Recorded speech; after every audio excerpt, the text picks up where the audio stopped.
So we're back with one more episode of Voices of Customer Experience off the cuff. And today I am joined by the head of customer success, Peter Sooter. Hi, Peter. Hi, Mary. It's How are great you? to be here. Awesome.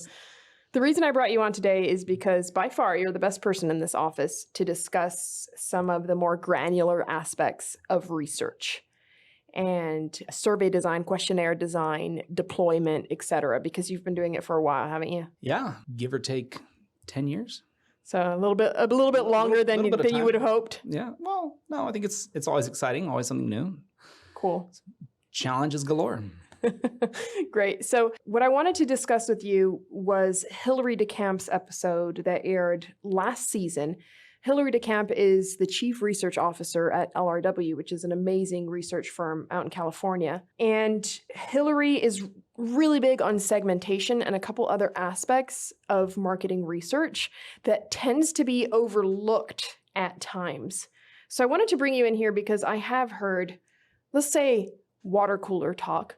I've heard you talking around the office. I know how important it is for you to make sure that every single aspect of the questionnaire is fine-tuned to perfection. So why don't you start off by telling us what the most exciting thing about your job is and maybe what the most challenging part is? Well, I mean, I think we can start by saying Hilary's episode was amazing. It was very interesting.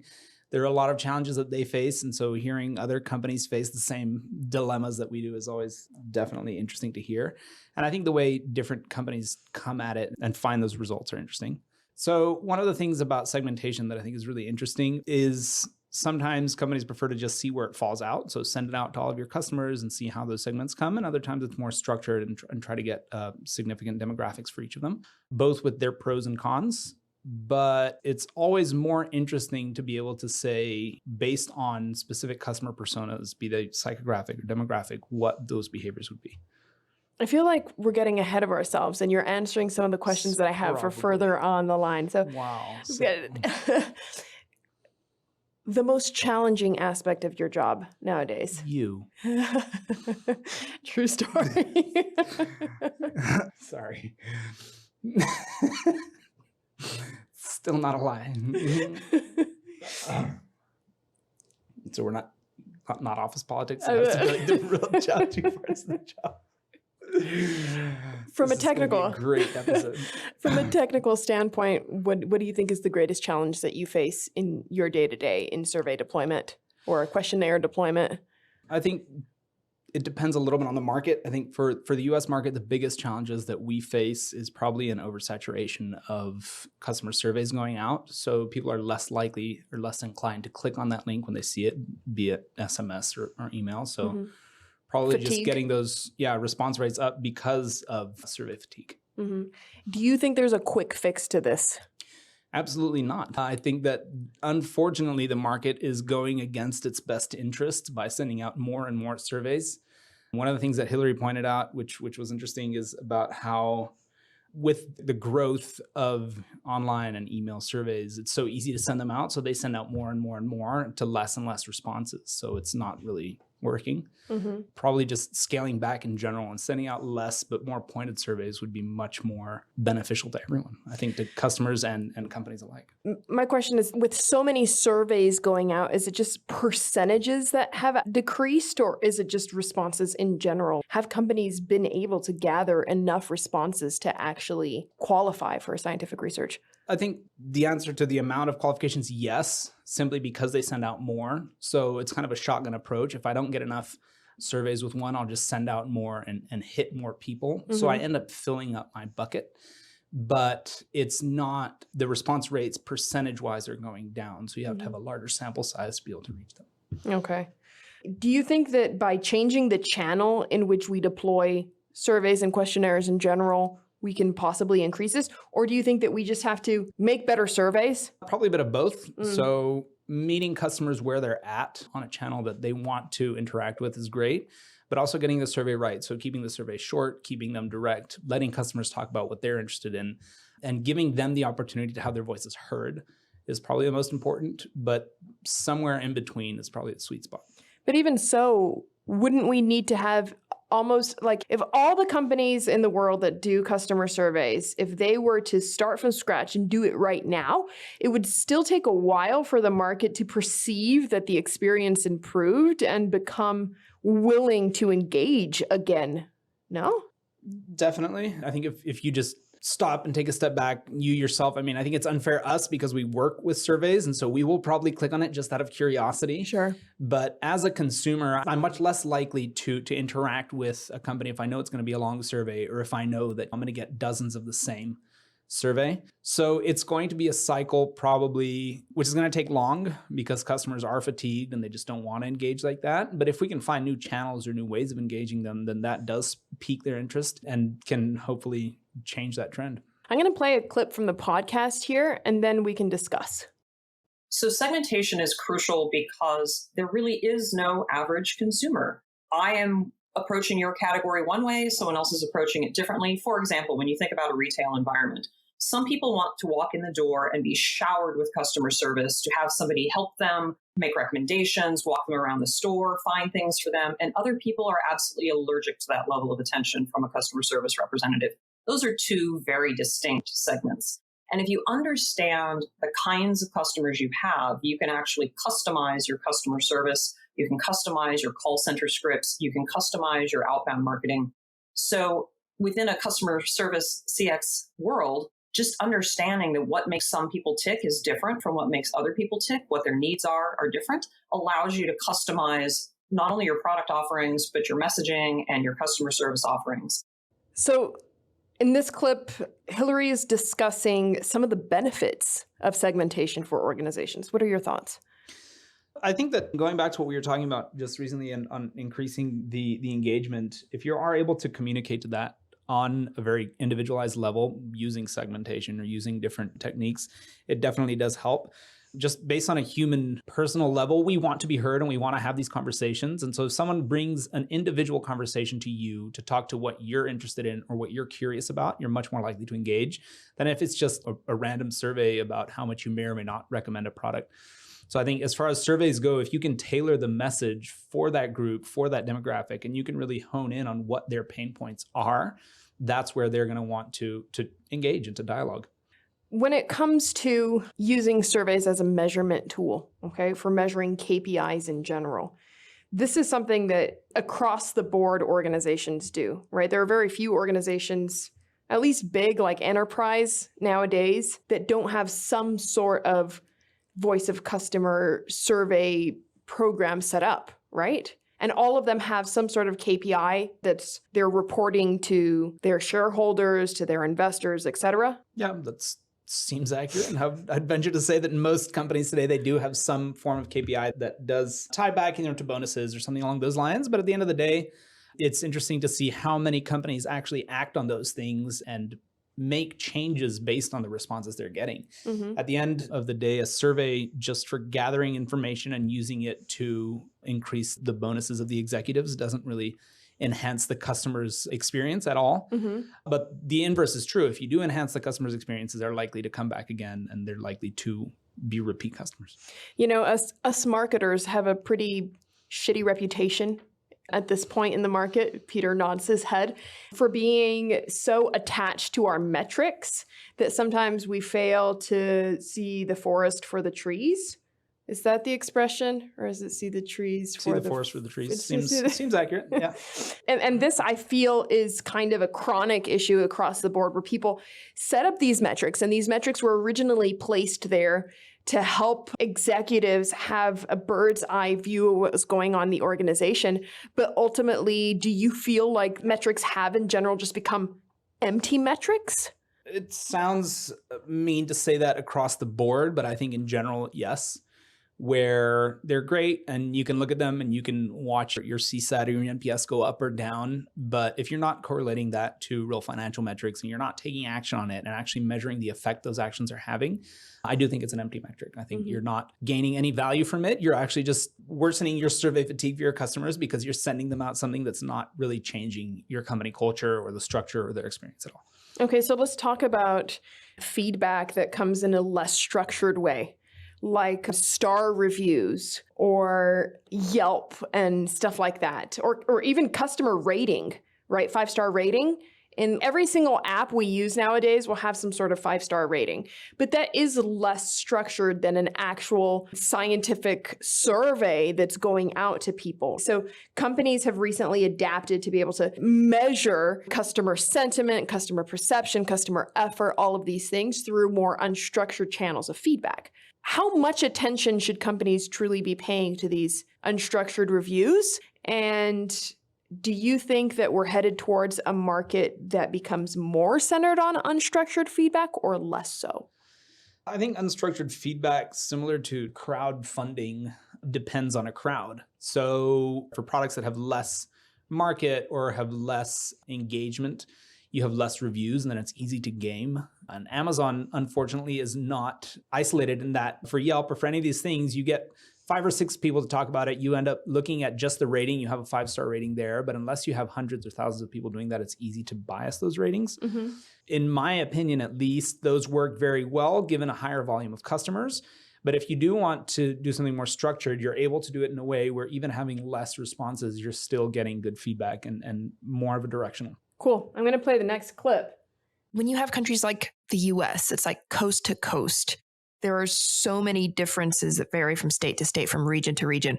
Not only that, it's a country that's composed of immigrants. So within the same nation, you have people from all sorts of backgrounds, all sorts of cultures, all sorts of ethnicities, all sorts of religions even. And this must create some sort of impact when it comes to doing the research, does it not? What sort of challenges do you place like on a global level? I mean, that's almost insane for me. Absolutely. You know, the amount of data that you'd need to classify people geographically. Well, I have to say that global work is certainly much more challenging than work within just the United States. It brings in a whole lot of additional complexities. But to your point, even the US is very diverse, has a lot of complexity, a lot of cross-cultural variation. The biggest challenge you run into is a measurement challenge. With consumer surveys, we're asking people to express their attitudes, opinions, and needs using rating scales typically, or answering other closed-ended questions that we can quantify and feed into statistical algorithms. But how people answer those questions is a very personal thing. For example, when you're thinking about your rideshare app, do you automatically give somebody a 5 just because nothing went wrong? Or do you only give them a 5 because they did something special? They went above and beyond. They provided added value. They had, mints in the car. I find that people use scales differently. Mm-hmm. Individuals within a culture use them differently. And more importantly, people in different parts of the world use them very differently. So there's a measurement error challenge that feeds into the analysis. And so you have to be super, super careful when mixing data from different countries, just statistically speaking, so that you don't accidentally create groups of people that are defined by how they used the scale rather than what they were trying to tell you. That was probably one of my favorite parts of the interview that I did with Hilary, just because she's so very knowledgeable about scientific research in general. She's such an amazing researcher. And the question that I had asked her earlier was for organizations that have global scale and customers all over, and how that might make it a lot more difficult to actually measure in general. But the US is very interesting because the US is a country like no other. I would say that from state to state, we have as much variety as you have from country to country in different continents, like in the European Union or et cetera, where the culture may be shared by a language and a couple other things, but there are a lot of nuances that change very deeply and vary from state to state, from region to region. Even within those locations, it's such a diverse country from an ethnical standpoint, religious, cultural, all of these things. So you have so many different demographics represented in the same society. How can you even make sure that you have enough diversity? And that is where we get into a topic that's actually really important because we've been discussing it a lot recently, which is weighting your surveys. So I think 2 things come to mind. One is the rule of large numbers. So if you do get a large enough sample size, in my opinion, in my experience, it does balance itself out. Now, a large enough sample size varies depending on what product you're after. And so that's a little bit of a gray area. But usually if you have enough people talking about it, you're going to have extremes, but it's going to meet somewhere in the middle. On the other hand, we're talking about, I think, diversity, working a lot with different projects in Brazil. You have kind of a range from north to south, and towards the middle, they average each other out. So talking about the 5-star rating, people, I think, in the north, they're much more lenient, and they'll give you a 5-star rating for almost anything. And people in the south, on the contrary, could have been almost perfect. But at the end of the day, they'll give you 4 stars just because they feel that you can improve. So, even in the same country, you have a bit of that diversity. And it's interesting to see how the demographics play off of each other. But at the end, if you are able to get a big enough sample size and you do average it out, hopefully you wouldn't have to weight it. Now, another thing that Hilary mentions is that varies from country to country. So I think countries like, the Americas as a whole, there's a lot of immigration, and so you do have a bit more diversity. But you have countries in Europe, and I think some countries in the East, that they're a lot more ethnically stable. I don't know if that's the right word, where you don't have that much immigration. And then it's interesting to see, because then you really do need to, I think, tweak your messaging to be specific to that group of people so that you are communicating the same message, and you will get an equivalent rating across the board, but then not comparing that maybe to a more Western culture where you have more diversity. So when does it become crucial to weight your surveys? Whenever I can get this microphone working again. It's not just false. Just find a point of balance. There you go. In my experience and in my opinion, there is never a good time to weight a survey. So unless your response rates are skewed completely in one direction or another, it's much more interesting and much more important for you to target the demographics to balance it out organically. Now, eventually you can weight it given certain parameters, but having a diverse sample size and targeting those so that you get a balanced result is usually a better outcome. When you weight it, do you have the issue that you need to collect enough of a sample size for each of those different weightings in order to make it scientifically sound? Kind of a rule of thumb, I think, for weighting is not going above 150% or below 50%, which means that, if we have, let's say, genders, right? So male, female, and undefined, we wouldn't want to stretch one of them either to over 150% or get them under 50% to where you're stretching it way too thin to make it relevant or relatively significant. So you still have to have a minimum of responses in each of those groups to be able to weight it. Which proves to be very challenging, I can tell from your very lack of enthusiasm in weighting in general. But in general, do you find that it is easier to do surveys in the US or to do them abroad? I think the US market is a lot more evolved in data collection in general. So it's easier to do surveys because we have more access to population that has either an email or a phone number. I don't think that population necessarily is more receptive because there's more fatigue, but you do have a larger pool to sample from, so it does make it easier. I think that countries that are less fatigued, you're able to survey more people, but at the same time, you have access to a smaller pool. So less people have email or internet access or SMS or what have you. So they're more engaged and they're more willing to respond, but you have less people. How important is it when you're doing surveys on a global scale, let's say, to have a local consultant to have some sort of cultural validation of your questionnaire? Is that something that US companies can design those questionnaires here and think that they'll be appropriate to survey the APAC region, for example? Or can that possibly be problematic? You laugh because I'm referring to a specific situation. A very specific situation. I think it's a pet peeve of mine thinking that you can just translate something and that it will be understood or received in the same way. Because culturally, words mean different things. And I think one clear example, which Mary is probably referring to, was a project we recently started in India. And for the US, you can say, do you like something or do you assimilate with something? But for Indians, the meaning is very different. So you like things culturally based on much higher affinity than in the US when you just say you like something. So it's small tweaks in wording that really do make a big difference. And having a local consultant in other countries, I think, has a huge impact on that. Because sometimes a small wording difference that seems to translate well has a very different meaning culturally, which changes the outcome drastically. Awesome. I'm going to play my last clip from Hilary, which has to do with your very first topic, which was response rates. Response rates have always been low. They're currently abysmal. But the real issue is, are the responders and the non-responders different with respect to what you're trying to study or understand? And if what you're trying to understand is the role of ketchup in someone's life, whether I am the kind of person who likes to take surveys and express my opinion and impact companies through doing so, or the kind of person who chooses to click delete when I see those invitations, probably is not going to impact our understanding of the different ways in which people use ketchup and why they use ketchup and which brands of ketchup they prefer. So the response rates are not necessarily a problem depending on what you're trying to understand. On the other hand, if you're trying to understand something that's directly correlated to the degree to which people want to offer opinions and the degree to which they think about issues or the degree to which they use the internet, then you can introduce some fairly serious bias through the fact that response rates are low. When we see how low response rates are is when we're using a client sample that they've used from their database, they send it out, and you see just how few people actually do reply.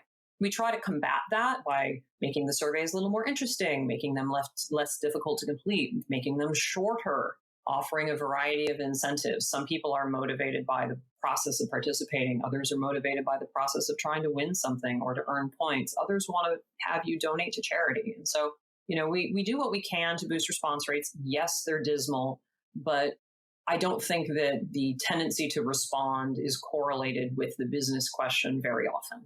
And so I feel like we're still getting excellent data. Thoughts? There are a few different things here. Again, the rule of large numbers, if you get enough respondents, it will balance itself out. We have found, at least in projects that we've run recently, that different channels of communication with the clients do tend to target different demographics. So certain people are more apt to answer by phone than by email than in person and whatnot. So usually it's easiest if you just go with one approach and then balance it out that way. But to Hilary's point, if which ketchup you buy is not going to change whether you answer by phone or by email. It's much more along the lines of finding which demographics are more likely to engage in those different ways. I imagine that it would be a lot more challenging, especially if you needed to do like a deep qualitative survey on something very specific that would require a lot more time or a lot more participation from the individual, or for a very specific demographic, or for, I know that we've encountered the issue of trying to have a conversation with truck drivers. And it's really difficult to reach a truck driver by email, so you have to opt for different channels. But in those cases, the general idea of survey responses being low, Hilary thinks that it doesn't necessarily affect. And I've spoken to a lot of people in the industry who share this general perception that it's still possible to receive the responses. You just have to be able to meet people where they are and maybe pick up the phone and call the truck driver instead of sending them an email. Is that more or less it? Yeah, I think there's a huge part of meeting them where they are and engaging in a way that they want to engage, right? So talking about things they want to talk about in ways they want to talk about. And it's a bit of a quid pro quo to where, she mentions how different people have different incentives. So some people want to help just because they want to be a part of the solution. Whereas other people, it's because there's a prize involved or whatnot. So understanding what it is that motivates them. But it's definitely more challenging, however, not impossible or even unfathomable to get those results. It just requires more creativity rather than just having, that shotgun approach, kind of going in more targeted and meeting them where they are and how they want to talk. Awesome. Well, we're totally out of time. So before we go, is there a message that you'd like to shoot out to your colleagues that work with surveys and questionnaires and all of that stuff? What can y'all do as a community? Go dogs. I have absolutely no answer to your question, Mary. Sorry. You caught me completely off guard. So a message to all the survey fans out there, keep on surveying. Nice. No, sorry. Whoa. Okay, well, there we have it. Peter's going to give you so much work editing this podcast that you're going to hate I can him. edit it for you. It's probably going to be easier. Awesome, folks. Well, thank you for joining us once again. And Peter, thanks for coming on. We appreciate you. My pleasure. Great for having me. Thank you for having me. It was great to be had.